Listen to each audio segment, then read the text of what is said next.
Today on the Eat to Live podcast. Guys, this is a topic that affects 40% of the population. A Nutritarian diet is not just a diet. It's a whole philosophical explanation of how the body works. So you're saying don't take the Advil and don't use prescription drugs, which that sucks for someone experiencing and going through that. And there's something in the brain called the glymphatic system. You've heard of the lymphatic system. Yeah, sure. You've heard of the circulatory system, the immune system, but now we have the glymphatic system.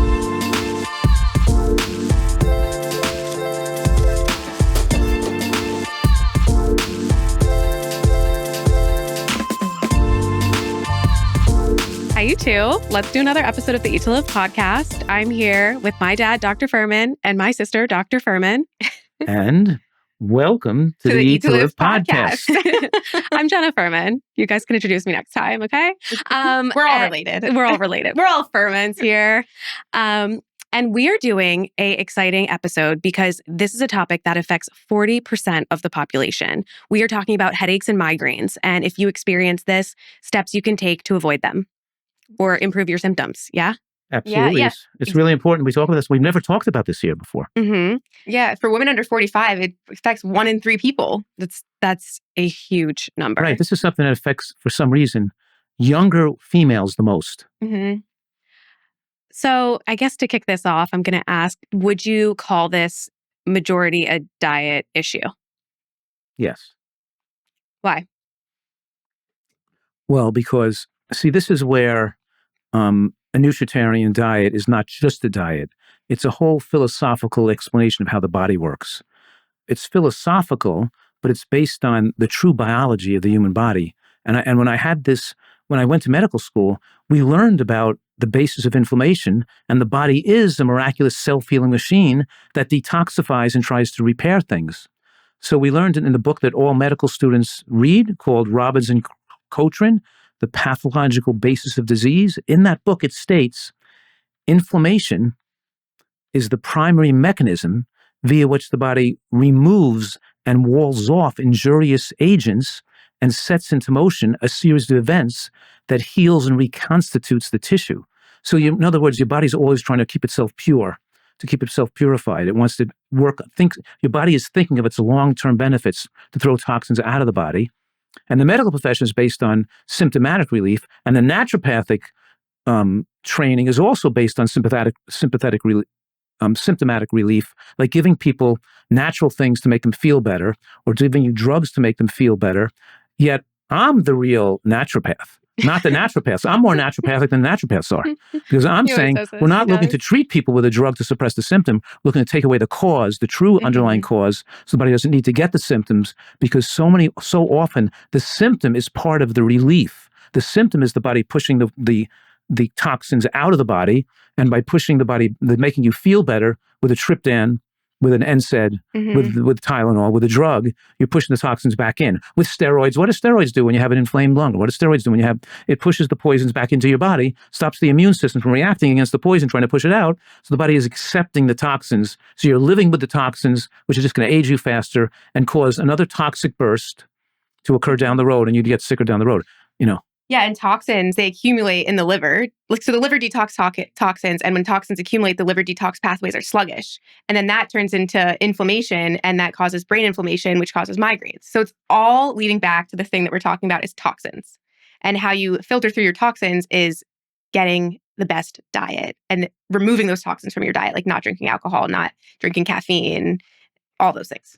Because toxins could be seeping into your life and world through all different mechanisms. And actually, it would be almost impossible to go through life without getting toxins in your body, yes? Yes, but we're talking about impaired detoxification pathways. Exactly. And when you overeat or eat improperly, or even just gain weight, even having extra fat on your body interferes with detoxification pathways, because the extra body fat throws out pro-inflammatory compounds like lipokines and cytokines, causes more lipid peroxidation of fat, and also interferes with the body's ability to remove toxins. It's immune suppressive. It destroys the body's immunity, and it destroys the body's detoxification channels. So just being overweight or eating a diet that created you to be overweight could impair detoxification. So that's one of the factors. It's not just exposure to like chemicals or plastics or pesticides. And then the fact is that people eat things like oils, which go on to go rancidity, and they cook things in oil, right? And they're eating a high glycemic diet, which means they're eating foods that are like bread and pasta and white rice that don't have a lot of antioxidants in them, so the body can't. There's not a lot of the micronutrients present in your diet. And the American diet is so high in animal products and processed foods that it's so micronutrient deficient, the body can't remove toxins because of the micronutrient deficiencies, impairs detoxification. Cara, I really liked when you used the term sluggish. You were talking about how the liver detoxifies toxins in your body. Detoxifies toxins? Detoxifies the body. And it's a sluggish mechanism. So it's like it's doing it, but lazily. Is that kind of how it's working and then causing a whole slew of issues in your head? Yeah. So what Dad's saying is that when you eat a healthy, plant-rich diet and you're giving your body the tools it needs to detoxify properly. Right. And when you're not doing that, these toxins are accumulating in the body, in the fat, in the blood, when your liver can't detoxify them properly. Totally. And just like we talked about earlier, or another podcast, we talked about the omega-3 index reflecting an omega-3 deficiency. We know that an omega-3 deficiency impairs the body's ability to detoxify from toxins systemically and particularly neurologically. Mm-hmm. Is that what it means when people say that the DHA and omega-3s are good for the immune system and immune support, or is kind of pushing out the toxins in your body something totally different than the immune system? It is different. They're intertwined, but there's two different issues here because we're talking about membrane fluidity because the omega-3 in the membranes of cells enable them to function correctly. But it's some reason that when you get more you get more peroxidation. It actually, our own body's fat becomes rancid. We actually, the oils can be rancid outside the body, but the fats in your body and the oils in your body and the fats on the surface of membranes can become rancid itself. And that creates more toxins. And there's something in the brain called the glymphatic system. You've heard of the lymphatic system. Yeah, sure. You've heard of the circulatory system, the immune system, but now we have the glymphatic system. The glymphatic system is the system in the brain that exists to remove toxins, because don't forget, our brain is our master of the castle, right? It's so critically important. And the brain's always trying to keep itself clean. The glymphatic system carries toxins out of the brain, puts these toxins into the cerebral spinal fluid for elimination. And to go from the lymphatic system to the cerebral spinal fluid to the lymphatic system for elimination of the blood. It's another system that works in the body. And you have impaired function of the lymphatic system is a cause of migraines. That's the primary cause of migraines. And why these people, so they have... Really? Yeah. And what the question is now, we're talking about what impairs function of the lymphatic system. Why can't the brain get rid of the toxins? And this burst of toxins coming out, instead of constantly keeping the levels low, the burst of toxins is actually flooding the brain with pro-inflammatory compounds that make you feel like you have a headache. Oh. So should we take those pro-inflammatory toxic compounds and push them back in with drugs? Or should we allow them to come out and figure out why they're annoying this person, right? And here's the cold, hard truth that anyone experiencing a headache or a migraine would absolutely hate is that you say, don't use drugs that suppress the symptoms that will actually make your headaches more chronic and your migraines more chronic. So you're saying don't take the Advil and don't use prescription drugs, which that sucks for someone experiencing and going through that. So what can they do? Yeah, can I just reinforce that for a minute and explain that? Because when a person has a headache, let's say, and they take even a Tylenol or an NSAID, like a Motrin, and they feel better, that sets the stage for turning an occasional chronic headache, an occasional tension headache, into a chronic migraine syndrome. Because now you start treating these things, studies show even twice a week of medication, even 2 times a week of something like Motrin or Advil, can cause you to have more headaches occur on a more rebound basis. And then doctors give you drugs to take away headaches. They used to be, when I was in medical school, Esquit, Vanquish, Excedrin, Furanol, Furoset, Midrin, these drugs, whose active ingredients used to be barbiturates, narcotics, and caffeine, which stop the headache, right? Now we use triptans to stop the headache. But they have the same, they cause the same long-term problems. They lead to medication-induced headache syndromes. And most people with chronic migraines, a large contributor to their migraines is the fact that they've used medication to stop the migraine. And now they just get migraines all the time now. and they have to be on drugs. And now they're looking to take medications prophylactically, like beta blockers and antidepressants, so they had less migraines. So it's just this idea of headaches and migraines in a kind of nutshell explains the problem with medicine today. Mm-hmm. The symptomatic relief, making a person feel better by making them sicker.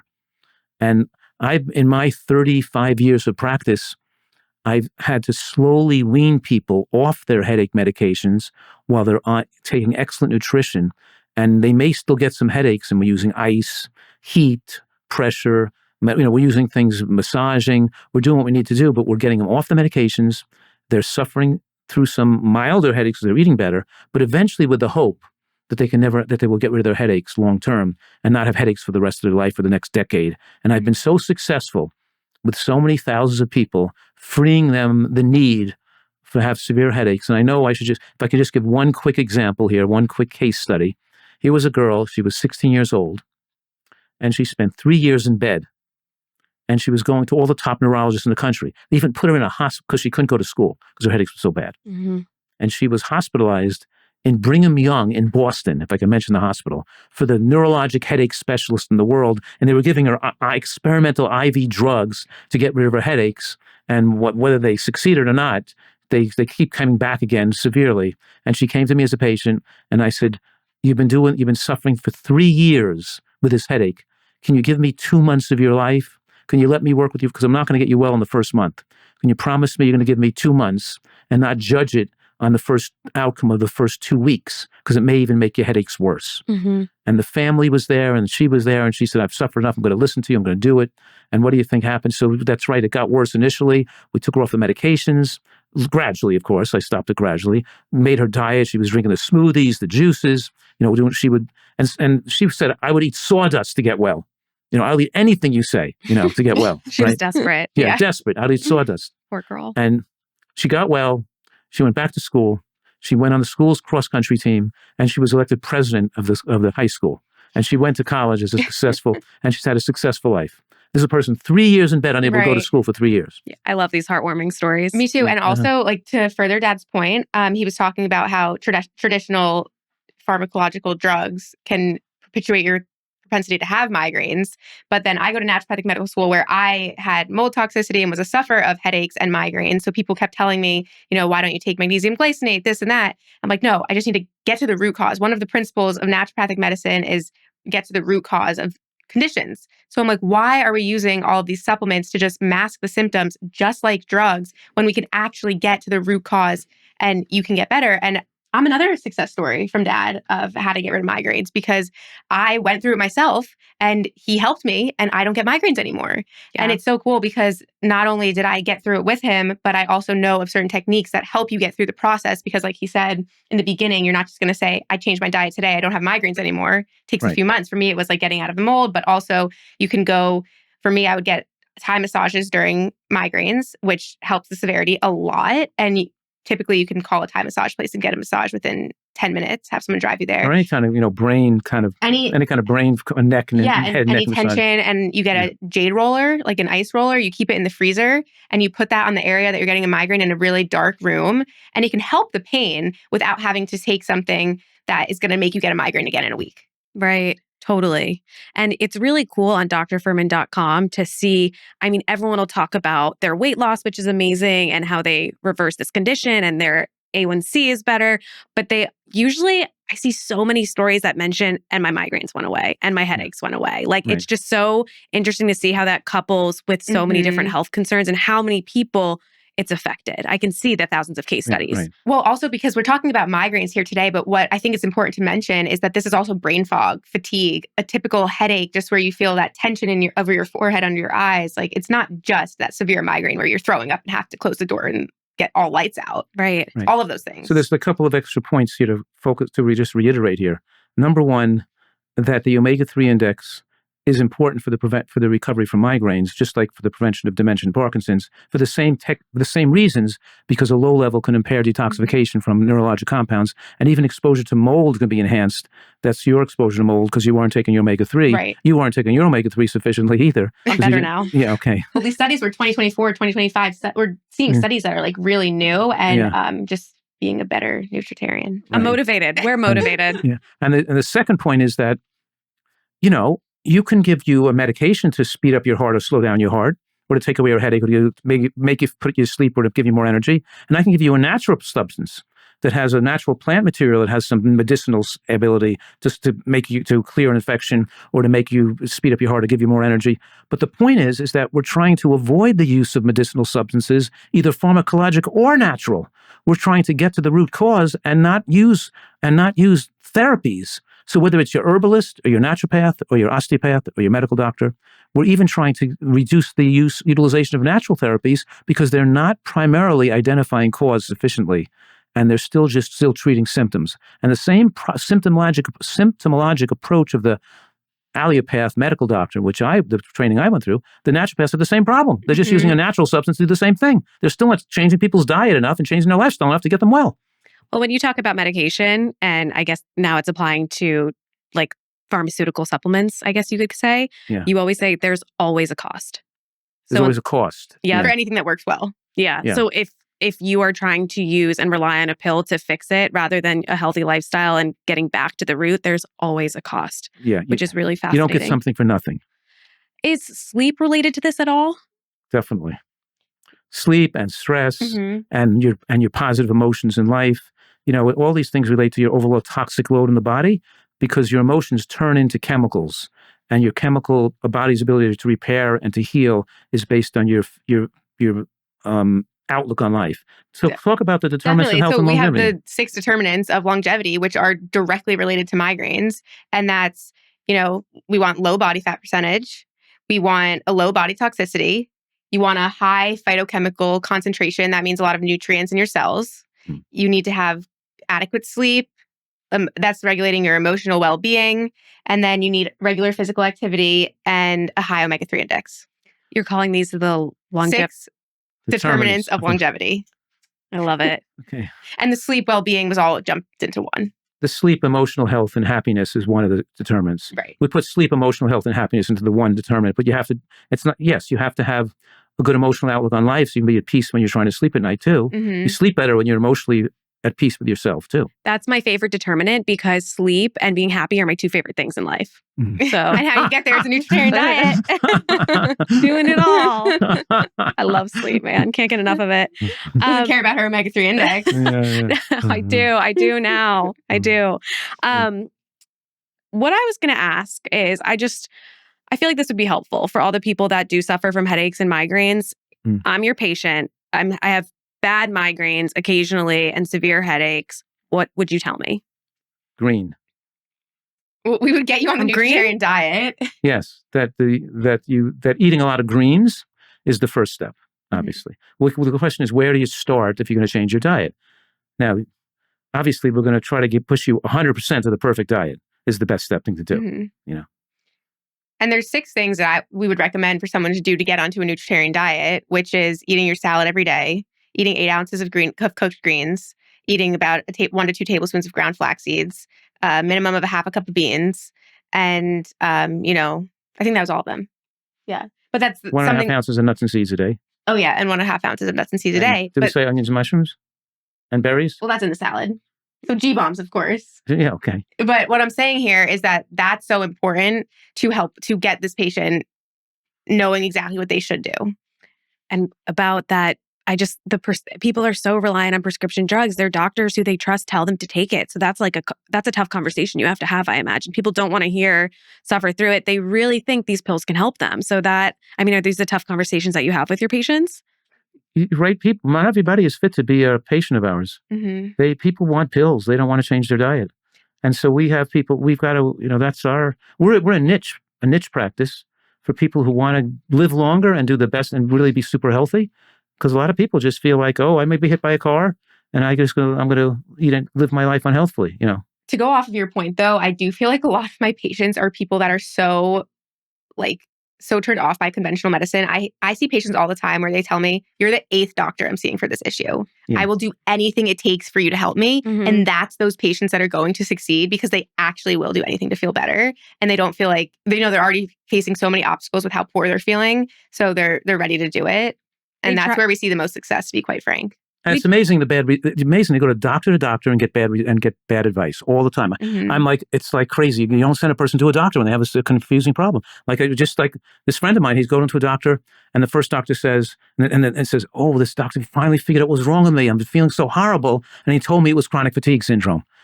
Oh, so he was so smart, this doctor. He found out what was wrong. He just gave it a name. He doesn't tell you what's wrong. He didn't tell you how to fix it or do nothing. That's not what's wrong with it. Go to another doctor. Oh, he told me it was fibromyalgia. Oh, so now I at least know what's wrong with me. I know it's fibromyalgia. It's like, it's the same basic thing. They come up with a name, they give you some drugs to feel better, and they don't know what the hell they're doing. People don't get better. Right? And it's like in school, they come up with adrenal fatigue syndrome. These are just diagnoses of exclusion to make someone feel like there's something wrong with them, when really we're just saying is that you're not detoxing properly and you're getting brain fog fatigue and you're feeling poor. Because people really get hung up on the why. Why is this happening to me? Why is they want a name for it? They want to know what's going on in their body. But I think what gives people so much confidence is you're telling them no matter what the problem is, no matter what ailment you're facing, start with your diet to let your body heal from the inside out. Like post-Lyme syndrome. All these people go to these Lyme disease specialists. They had Lyme, they were treated for it, and now they're feeling like crap. And they took the of course, their body's toxic. They had damaged the body from the spirochetes, from the inflammation caused by Lyme disease. But now they think they're going to be on drugs keep drugs. They never are taking care to increase the detoxification channels of the body, to improve their immune system, and to allow the body to recover and heal, because they just don't have, their lifestyle habits are not good enough. And especially with migraines, I hear a lot of my friends who are on drugs and they're saying, oh, I got a bad migraine, I'm on this drug, and not even the medication helped. They say not even the medication helped, which they're expecting it to, and it's not even helping you. So I know I have friends, and I remember a friend from high school who would leave school all the time for her migraines. She would take drugs religiously and still lay in bed all day. So it's like, what is even the point of that? It's not working. Yeah. Well, that's so. At least we feel that we have some tools that can help people who really want to get well and be really healthy. And that's what we're so excited about working about. I'm so excited about working with Cara too, because it's so such a blessing and so rewarding for us to be able to know that we can help the people. We can help people if they're willing to make these changes that we want them to make. And now we also have advanced labs, which can give you even more details on how you can support each person in a better way. Like, you can see their blood work and see if they're low in omegas. You can see if they have high microplastics and tell them how to change their diets, and even more change their lifestyle in even more ways than just diet. You can even see the type of toxins. You can see the type of toxins, which of course diet is going to be everyone's protocol. That's number one. But we can go even further, and we can support them with specific IVs or nutrients that they might be needing to help get rid of the toxins that we're finding on these advanced blood panels. Right. Yeah. So really identifying what areas need to pinpoint and focus. And you're doing all these longevity labs, I guess I'll call them, to identify even more areas of concern. Right. And like certain vitamins and nutrients that they might be deficient in, or maybe they're not, they don't have the right pathways to get those in the amounts that they need. And so what we're doing here is just personalizing the Nutritarian diet even more. And the fact that sometimes with the ability to identify and demonstrate to person, look, you got something wrong right here. It's a motivational factor for them to be willing to follow the dietary and supplemental regimens we want them to take. Because a lot of times people resistance to making change, but you show them, look at this, you have some really significant problems here on your blood tests. This has to be fixed, or you're going to be in big trouble. And they're not feeling well as it is. So it really gives us the documentation and more authority to encourage a person to listen to what we want them to do. Right. So it's a good motivator to help people get started or stay on track. It's a great motivator. All right, cool. So for all the people listening who suffer from any headaches or migraines, I think the most important thing for them to know is that they can get 100% better. Absolutely.